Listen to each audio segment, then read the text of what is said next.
Aleluya. Se siente tu gloria en este lugar. Algo grande va a pasar. Se activa lo sobrenatural. Se siente tu gloria en este lugar. Algo grande va a pasar. Se activa lo sobrenatural.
Es el Dios del imposible, que todo lo puede hacer. Jesucristo no es tan grande, que no hay otro como Él. Es el Dios del imposible, que todo lo puede hacer. Se alaba mi alma, se alaba mi alma, te alaba, mi alma ti, Señor. Te alaba, mi alma, te alaba, mi alma te alaba, mi alma ti, Señor. Si tú no estás conmigo, no puedo solo, no puedo solo. Si tú no estás conmigo, no puedo solo, no puedo solo. Si tú no estás conmigo, no puedo solo, no puedo solo. Si tú no estás conmigo, no puedo solo, no puedo solo. Si tú no estás conmigo, no puedo solo, no puedo solo. Si tú no estás conmigo, no puedo solo, no puedo solo. Te alaba, mi alma te alaba, mi alma te alaba, mi alma a ti, Señor. Oh, quiero ser perfume agradable que suba hasta tu trono.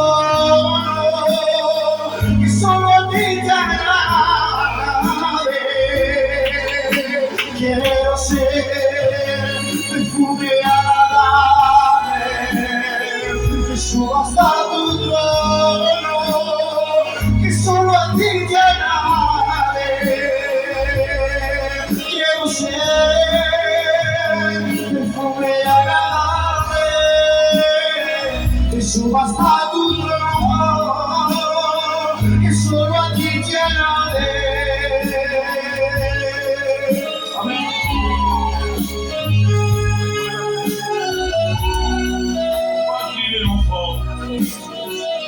Le plus important bien, on va entendre la voix de Dieu.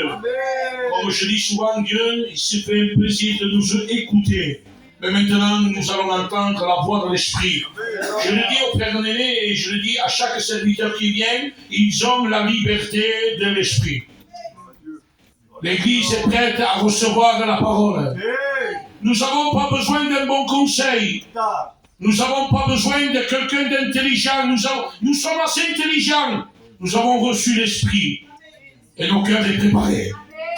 Voulez-vous écouter les merveilles de Dieu? On va s'incliner. On une place devant le regard du Seigneur. Je bénis ta grâce, Seigneur. Seigneur, nous voulons se placer devant toi. Ta parole dira, tu ne jettes pas de perles au pourceau. Nous voulons accueillir ta parole parce qu'elle est digne d'être reçue. Que nos cœurs soient ouverts et réceptifs. Nous voulons se nourrir, manger ta parole ce soir. S'il te plaît, sers-toi de ton serviteur, qu'il y ait l'onction de Dieu dans ses paroles et que ta parole brise nos cœurs ce soir. Donne-nous être réceptifs et la garder dans nos cœurs, dans le nom de Jésus. Amen. Gloire à Dieu. Amen. Béni soit Dieu. Je suis content d'être au milieu de vous ce soir. Béni soit Dieu, il y a un moment que je n'étais pas venu. La dernière fois, c'était le baptême. C'était cet été. Alléluia. Je voudrais vous souhaiter une bonne année. Amen. Une année de santé. Alléluia. Que nos foyers soient bénis, nos enfants. Alléluia. Que cette année soit une année vraiment de grâce. Alléluia. Gloire à Dieu. Amen. J'étais bien fatigué. Mais comme on dit David, lui, il a 51, moi j'en ai 60. Donc, 9 ans de plus, c'est déjà trop. Mais on va essayer de chanter une cantique à la gloire de Dieu. On le chante avec l'église, avec les sœurs, s'il vous plaît. Quand viendra le jour? Je suis impatient. Gloire à Dieu. Quand viendra le jour? Gloire à Dieu, les sœurs, vous chantez avec moi. Chante avec nous. Gloire à Dieu. À toi la gloire, Maître. Merci pour tout, Seigneur. Merci pour tout. Quand viendra le jour de la terre noire, quand on va aller en Canaan, tous unis ensemble à la gloire du Seigneur. Moi, j'ai la joie dans mon cœur. Je ne sais pas pourquoi il m'a choisi. Moi, de mon âme, je bénis. Seigneur, que je sois prêt à la promesse de son orage. Il y a longtemps que j'attends ce jour-là. Alléluia, Maranatha, Cristo viene.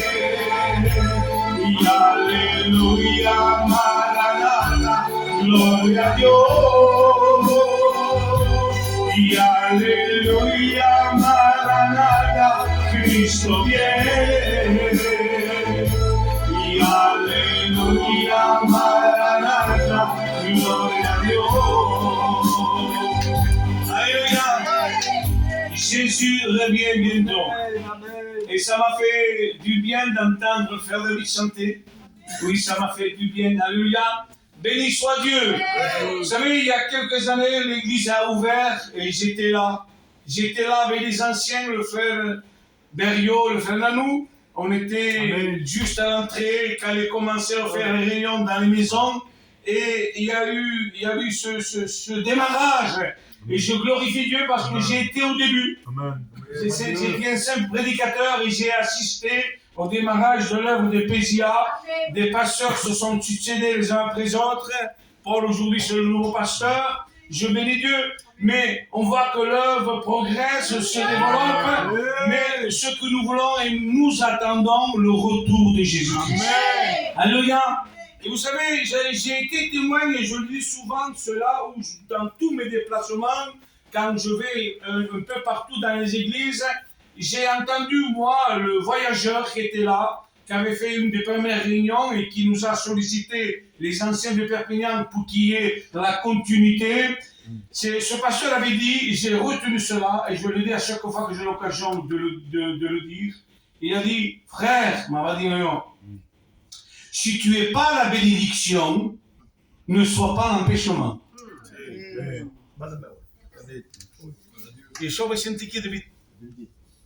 Alléluia. Je pense qu'aujourd'hui, nous ne sommes pas et nous ne voulons pas être des empêchements. Gloire à Dieu. Mais nous voulons être la bénédiction. Amen. Alléluia. Oui, je voudrais vous parler d'un verset que j'ai noté, vous voyez, un verset que j'ai noté, qui dit ainsi, vaut mieux l'obéissance que le sacrifice. Amen. Parce que nous avons tendance, frères et sœurs et amis, à vouloir prouver, donner, à pouvoir, comment dire, être vu. Parce que le sacrifice, il y avait plusieurs sacrifices. On ne veut pas rentrer dans les détails. Celui qui était riche pouvait offrir quelque chose de meilleur. Le plus pauvre, lui, il n'offrait que des petits animaux. Hein? Mais on n'est pas dans ce domaine-là. La Bible dit, vaut mieux l'obéissance que le sacrifice. Amen. Alléluia. Et ce qu'il faudrait aujourd'hui comprendre plus que jamais, ne pas avoir donné, mais obéir. Amen. David a dit, le Seigneur est celui qui il peut se retirer de nous. Et ça serait malheureux. Nous vivons les temps de la fin, nous le chantons, nous l'acclamons, nous le crions. Notre changement, notre comportement change parce que nous attendons le retour de Jésus. Amen. Et aujourd'hui, plus que jamais, nous devons être prêts. Amen. Alléluia. Gloire à Dieu. Mais je me suis posé des questions et je vais les mettre, ces exemples en actualité. C'est-à-dire que pourquoi certains personnages de la parole de Dieu ont manqué le but? Parce que il faudrait que ça nous serve comme exemple à nous, pour que nous ne manquions pas le but. Eux, ils ont existé, ils font partie d'un temps passé, et nous allons voir le pourquoi ils n'ont pas atteint le but. Vous savez, le principal, ce n'est pas de bien démarrer, mais de finir. Gloire à Dieu. Alléluia. Parce que si on voit l'histoire, je vous ai dit l'histoire au démarrage, il y a quelques années en arrière, lorsque l'œuvre a démarré à Pézia. C'est bien beau, mais beaucoup ont laissé tomber. Beaucoup se sont égarés. Donc ils avaient bien démarré, mais ils ont bien fini, ils ont mal fini. Et il faut que cela nous serve d'exemple à nous. Peut-être tu as mal démarré, mais le but c'est que tu finisses très bien. Amen. Amen. Alléluia. Peut-être l'année 2022, ça a été difficile. Et même le démarrage de l'année 2023, on dirait que c'est dur à démarrer. Mais je vais t'encourager dans cette soirée. Amen. Je m'adresse à toi en particulier. Je ne sais pas pourquoi, mais il y a des personnes, une minorité peut-être, qui a des difficultés à démarrer, à s'engager, à prendre des responsabilités, d'aller plus loin dans les choses de Dieu. Je tiens à t'encourager. Amen. Alléluia. Amen. Que Dieu est avec toi. Amen. Alléluia. Gloire à Dieu. La Bible nous parle de pas mal d'histoires de certains personnages qui avaient bien démarré. Ils avaient bien démarré. Ils avaient un avenir, ils avaient une destinée, mais ça a mal tourné.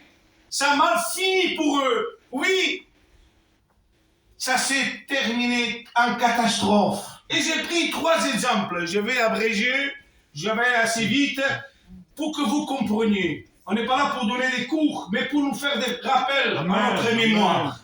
Alléluia. Il nous parle du premier homme, c'est-à-dire le couronnement de la création, l'homme, Adam.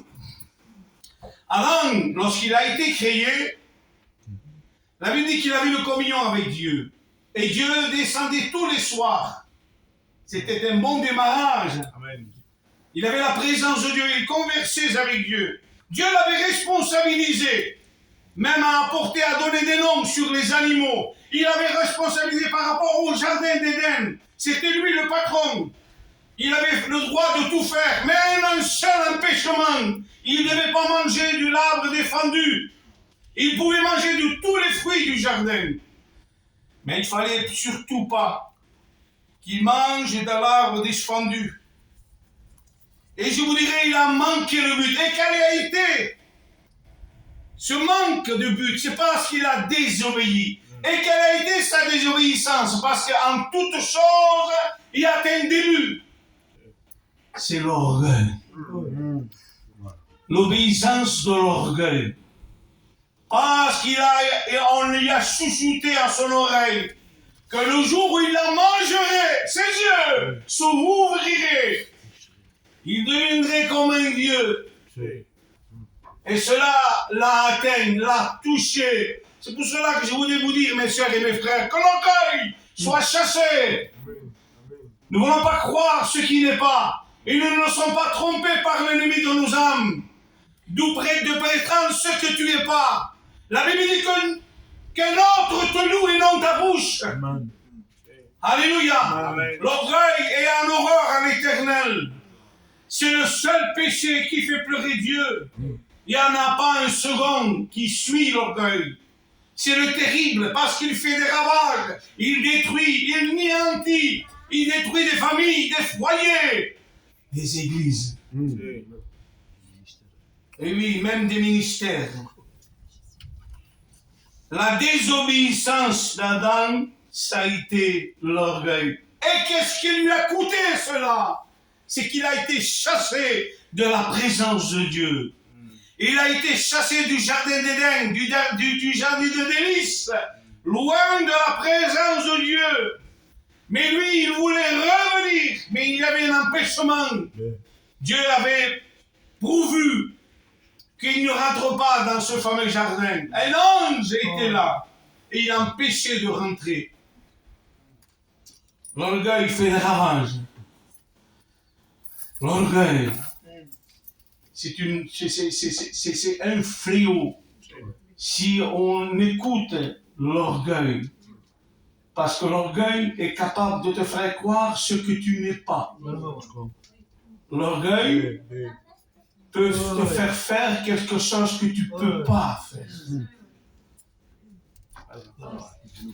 Il y aurait tellement à dire, mais je voudrais passer sur une autre désobéissance, sur un autre personnage redoutable, honoré, respecté, qui a bien démarré. Dès le sein de sa mère, excusez-moi de l'expression, il était consacré, choisi, et c'est ce qu'il est devenu. Samson.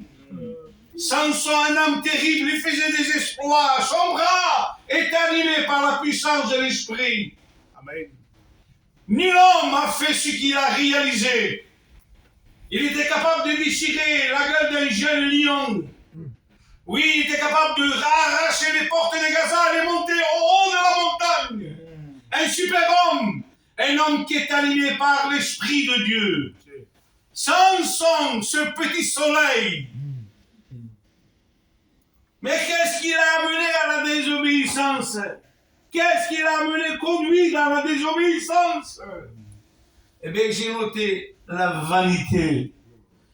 Vanité de vanité. C'est mettre de la valeur où il n'y en a pas. C'est considérer ce qui n'est pas considérable.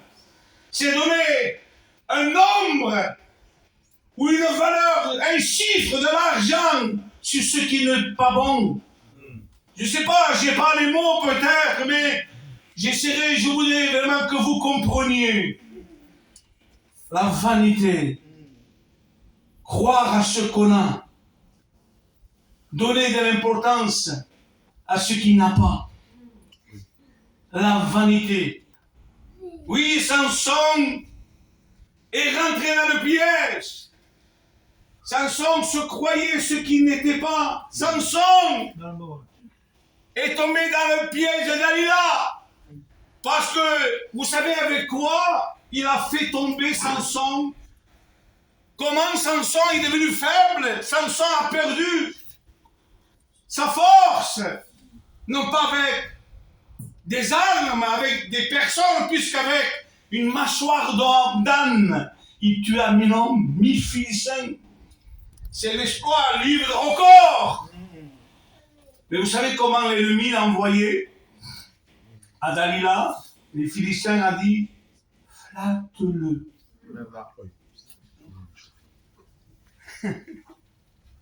Et c'est un piège terrible. La flatterie. C'est nous faire croire, et je sais que c'est faux, c'est me faire croire ce que je ne suis pas. Et je sais que c'est faux. Mais comme ça vient avec douceur, la flatterie, nous amène à la catastrophe, à la ruine spirituelle. Ouais. Il est tombé au piège en le flattant. Flatteur. La flatterie avec des paroles douces. Il a perdu beaucoup. Et lorsqu'il a avoué le vœu, le secret de sa force, sans rentrer dans les détails, Dalila lui dit, Samson, les Philistins sont sur toi. Il s'était endormi dans la flatterie. On rentre dans le sommeil spirituel. Il n'y a plus personne qui peut nous réveiller. Dans la flatterie. Il dit que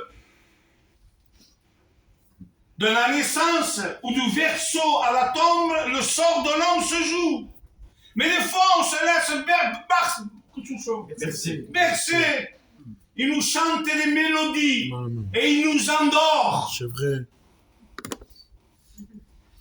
Samson, il ne voulait pas le réveiller brusquement. Samson, les Philistins sont sur toi. Il se levait, il dit, je m'en sortirai comme les autres fois.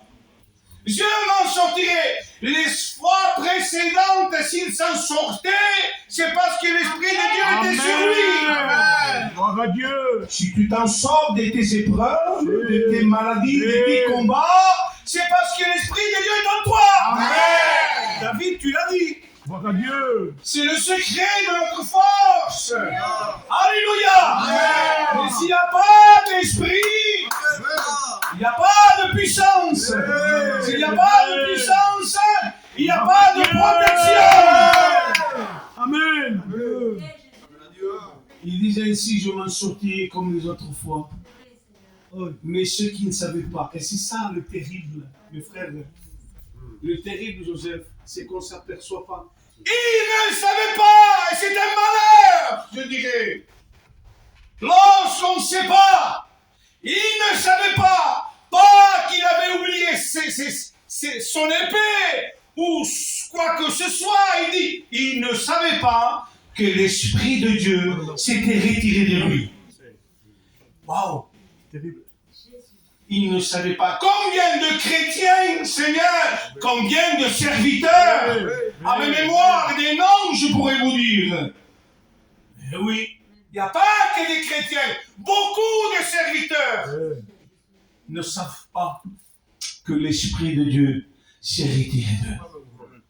Et ils continuent leur fonction, ils continuent leur ministère, l'apparence, la cravate et la Bible. Et ils ne savent pas que l'Esprit de Dieu s'est retiré d'eux. Plus d'espoir, c'est des misérables, c'est des mendiants, c'est des SDF. Puisque lorsqu'on n'a pas l'Esprit de Dieu, je le dis avec humour, tu sais, j'aime dire, lorsqu'on n'a pas l'Esprit de Dieu en nous, nous sommes des SDF. Il n'y a pas de promesse. Plus de couverture sociale, plus de maison. SDF, ça veut dire ça, sans domicile fixe, je crois, un petit peu. Ils ne savaient pas, et c'est malheureux que beaucoup de personnes ne savent pas. Mais on pourrait savoir et détecter. Alléluia. Alléluia. Et vous savez les conséquences. Il avait bien démarré, comme Adam, bien démarré, bien propulsé. Mais il a très mal fini. On lui a crevé les yeux. Lorsque l'Esprit de Dieu n'est plus à moi, pour pas vous prendre à vous, je perds la vision. J'ai des lunettes. Mais si je n'ai plus l'Esprit de Dieu, je n'ai plus de vision. Je suis toujours à côté.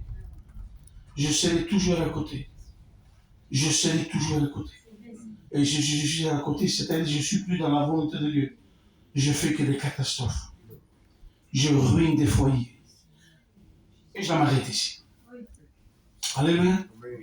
Il a perdu ses yeux, sa vue, on l'a mis en prison, puis libre de ses gestes. Il dit qu'il a été enchaîné et il tourna la main dans la prison. Voilà ce fameux héros, quelle a été sa fin terrible. Et je voudrais terminer avec un troisième personnage. Toujours sa désobéissance. Je voudrais que vous preniez un exemple et que cela soit une leçon pour chacun d'entre nous. Soit un message de prévention. Ne rentrons pas dans l'orgueil, dans la vanité. Mais il y a une autre désobéissance. Et là, c'est le roi, le fameux roi. Nous rentrons un peu plus dans les détails. Je n'ai pas assez développé Samson pour continuer sur lui. Saül, le roi d'Israël, l'homme choisi par le peuple. Je le précise, l'homme choisi par le peuple. C'est pas l'homme selon le cœur de Dieu. L'homme selon le cœur de Dieu, c'est David. Amen. Amen. Saül, l'homme choisi pour le peuple. Le peuple veut un roi comme toutes les nations. Israël, ils envoient le prophète en disant à l'Éternel, ils veulent un roi. Ils te refusent, ils veulent un roi. Ils veulent être représentés par un roi. Donne-leur un roi. Et ils ont choisi Saül. Saül, sa désobéissance, parce qu'au début, il a bien démarré. Ah, il a fait des exploits. C'était un homme qui était là. Parce que, comment dire, l'homme a des qualités. L'homme a des qualités. Hein. L'homme peut aller très loin. Et nous le voyons dans le domaine scientifique, aujourd'hui, actuellement. Mais l'homme, l'évolution, c'est terrible par rapport à une cinquantaine d'années déjà. Donc l'homme est capable, l'homme est cultivé, l'homme a des savoir-faire, l'homme peut arriver à des niveaux, il peut réaliser pas mal de choses. Donc ce fameux roi, Saül, il était dans un bon élan, il avait bien démarré, mais il n'a pas atteint le but. Quelle a été sa désobéissance? J'ai noté, ça a été sa folie. Sa folie. Amen. Il est devenu fou. Comme il avait tout, il se croyait tout permis. Il y a des frères et sœurs qui se permettent tout. Je dis souvent, restons à notre place. Amen. Restons où Dieu nous a placés. Amen. Adam lui a dit, tu resteras là. Tout au début, il faut revenir à Adam. Adam, où es-tu? La première question que Dieu pose à Adam, lui dit, où es-tu? Adam, où es-tu? Je me suis caché. J'ai eu peur. Restons à notre place. Amen. Alléluia. Et si tu restes à ta place, tu auras la bénédiction. La Bible dit, sois fidèle dans les petites choses, et il s'en tient confident des plus grandes. Alléluia. Amen. C'est le Dieu de la promesse, mais c'est le Dieu qui accomplit, qui réalise nos vœux. Alléluia. La Bible dit, fais de l'Éternel tes délices, tes priorités, tes désirs. Fais de l'Éternel tes délices. Il te donnera ce que ton cœur désire. Amen. Qu'est-ce que mon cœur désire? Je vais vous avouer en début d'année, mon désir, le désir, mes délices, ce que je souhaite. Moi, je ne me plains pas.